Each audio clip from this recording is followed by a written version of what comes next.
नमस्कार, मी प्रेम मुन्नाफळे. आपण बघत आहे जनता की मीडिया न्यूज चॅनलमध्ये आपला स्वागत आहे. आज बघूया एक नजर.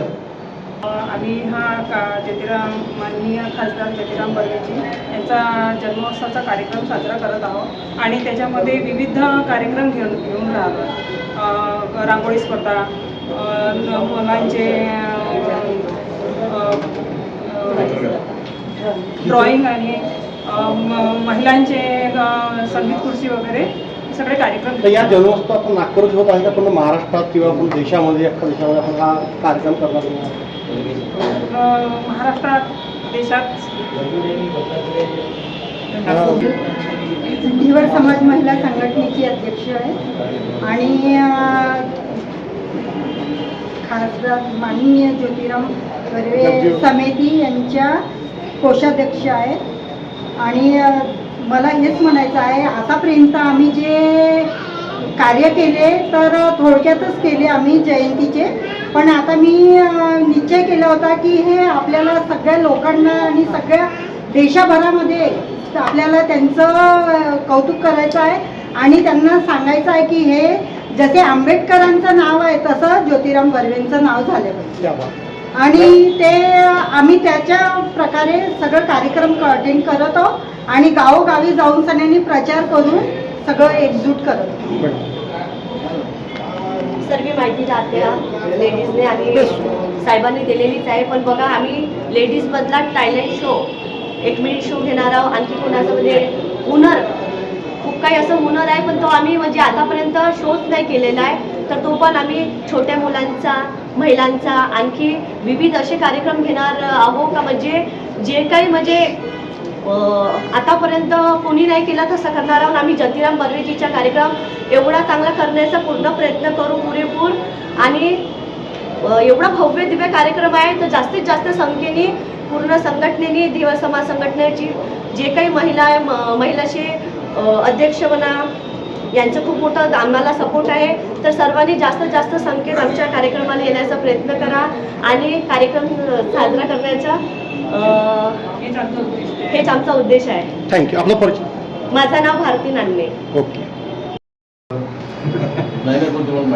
बरं, आपण ज्योतिरामजी बर्वे यांच्या जन्मोत्सवामध्ये कोणकोणते उपक्रम आणणार आहेत ना, काय सांगणार तुम्ही या लोकांना, आपण समाजाला? सर्वप्रथम माझं नाव युवराज शंकररावजी नागपुरे. मी आदिवासी धीवर समाज संघटनेचा संघटक सचिव आहे. आज आमच्या सर्वांसाठी स्वर्गीय ज्योतिरामजी बर्वे हा मुक्तिमत्व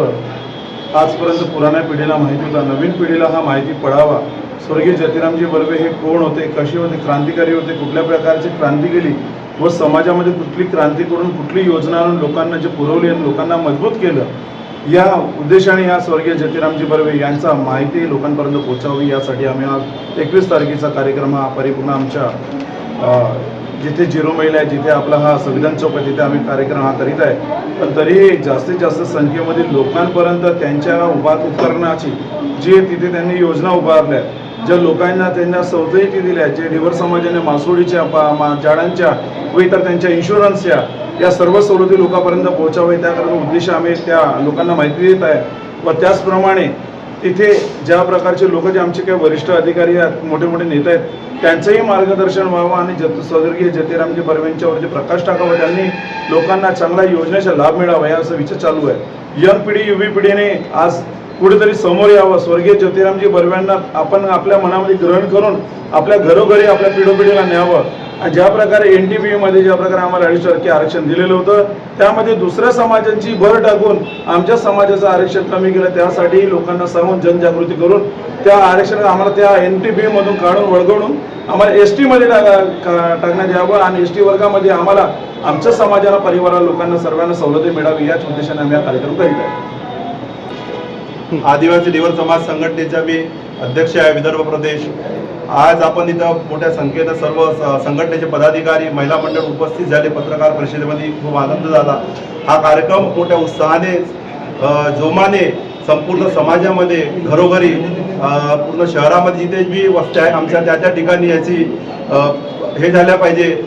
सगळ्या लोकांना यांची माहिती मिळाल्या पाहिजे. हा जन्मोत्सव जसं डॉक्टर भीमराव बाबासाहेब आंबेडकर संविधानाचे जो हे आहेत महात्मा,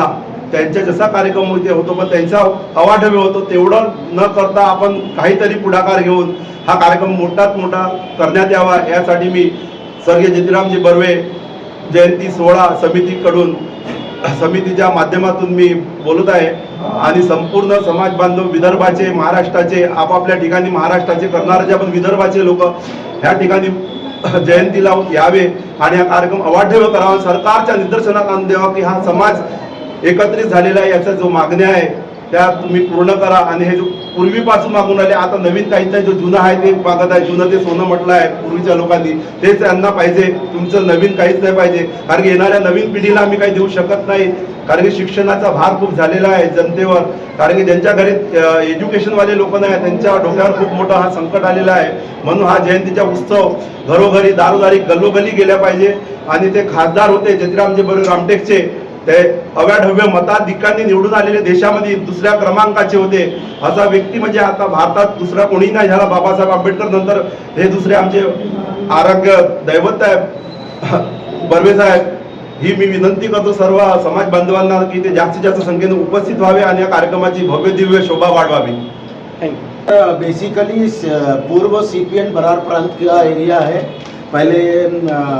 सेंट्रल प्रोविंस में आता था अब बर्वे जी का काम जो है उसके पहले से यहाँ पर चालू है उन्होंने सरकार को ये तो बता दिया कि ये जो समाज है ट्राइब में आता है आप पूरे हिंदुस्तान में देखो तो एंटी कैटेगरी कहीं पर नहीं है nomadic tribe anti means nomadic tribe का मतलब होता है भटकिया जमात हमारा समाज जो है भटकने वाला है जहाँ जहाँ नदी जाते रहती मच्छी पकड़ते रहता है नदी नालों के एरिया में भटकते रहता है तो ट्राइब में है शायद जयतीराम जी बर्वे अगर और रहते तो शायद वो एसटी में हमारे को करवा देते वो एक हमारी डिमांड बहुत बरसों से मांग रहे हैं सरकार से कि हमारे समाज को एसटी में शामिल किया जाए ये हमारी प्रमुख मांग है अध्यक्ष मैं सर कहार समाज उत्कर्ष संस्था का अध्यक्ष नागपुर अध्यक्ष कमलेश सोंदिया स्वर्गीय जयतीरामजी बर्वे यांच्या पुण्यतिथीचा कार्यक्रम आम्ही दरवर्षीप्रमाणे घेतोच परंतु जयंतीचा कार्यक्रम मात्र अद्याप झालेला नाही तो अगदी थोडक्या प्रमाणामध्ये व्हायचा परंतु यावर्षी एक कृती समिती तयार करून हा मोठ्या प्रमाणामध्ये कार्यक्रम घेण्याचा ठरलेला आहे उद्देश एवढाच आहे की जयतीराम बर्वे साहेबांनी केलेली कामं त्यांनी आणि आता सरकारने केलेली कामं आणि आमच्यावर झालेला अत्याचार या सगळ्या गोष्टीला वाचा फोडण्याकरिता हा जयंतीचा कार्यक्रम या ठिकाणी कृती समितीने आयोजित केलेला आहे आणि म्हणून माझी विनंती राहील माध्यमाला की आपल्या माध्यमातून ही माहिती जनतेपर्यंत पोहोचली पाहिजे एवढं काम आपण करावं ही माझी इच्छा आहे धन्यवाद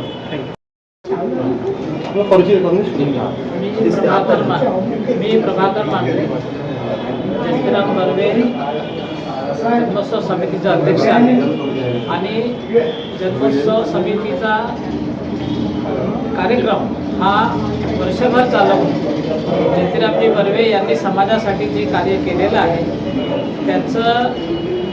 त्यांच्या या घडवण्यामध्ये जे काही उणिवा राहिल्या असतील त्या पूर्ण करण्यासाठी आणि शासनाकडून ज्या योजना त्यांना विकसित करण्यासाठी समाज ह्या कार्यक्रम वर्षभर राबवण्यासाठी ही समिती स्थापन केली आहे आणि त्यांनी जसं काय केलं ठेवलं आहे की भटक्या जमातीच्या सवलती दिल्या त्याचा पुरेपूर वापर होत नाही त्याच्यामध्ये अजून नवीन जाती टाकल्या त्याच्यावर अन्याय झालेला आहे कोटा कमी केला हे या गोष्टी आहेत ह्या सर्व समाजाला एकत्र करून त्यांना सांगून त्यांचं सरकार करून घेणं हे एक त्यामागचं प्रमुख उद्दिष्ट आहे दुसरं या समाजाला त्यांनी मत्स्यव्यवसाय क्षेत्रासाठी काम करण्यासाठी एक मोठी संधी उपलब्ध करून दिली त्याच्यावरही इतर समाजाच्या लोकांचं कंपन्यांचं अतिक्रमण झालेलं आहे आणि यांच्या व्यवसायावर अतिक्रमण झाल्यामुळे हे रोजगारापासून वंचित झाले होत आहेत हा एक मोठा लढा देण्यासाठी समाजाला एकत्रित करणे आणि बरोबरच्या ज्या इच्छा होत्या किंवा त्यांचा कार्यक्रम होता तो पूर्ण नेणे हा समितीचा म्हणजे मुख्य हेतू आहे हा वर्षभर आम्ही राबवू आपलं सहकार्य मिळेल अशी विनंती आहे बबलू बर्वे रामटेक स्वर्गीय खासदार जयतीरामजी बर्वे जन्मोत्सव समितीचा उपाध्यक्ष या नात्याने आज सर्व समाज बांधवांना आवाहन करतो की येणाऱ्या 21 एप्रिल रोजी आमचे दैवत आदरणीय स्वर्गीय खासदार जयतीरामजी बर्वे यांचा जन्मोत्सव सोहळा हा रामटेकला आणि नागपूरला भव्य दिव्य प्रमाणात होत आहे तर या कार्यक्रमाला आपण सगळे उपस्थित राहावे एवढं मी आपल्याला समितीच्या उपाध्यक्ष या नात्यानं विनंती करतो धन्यवाद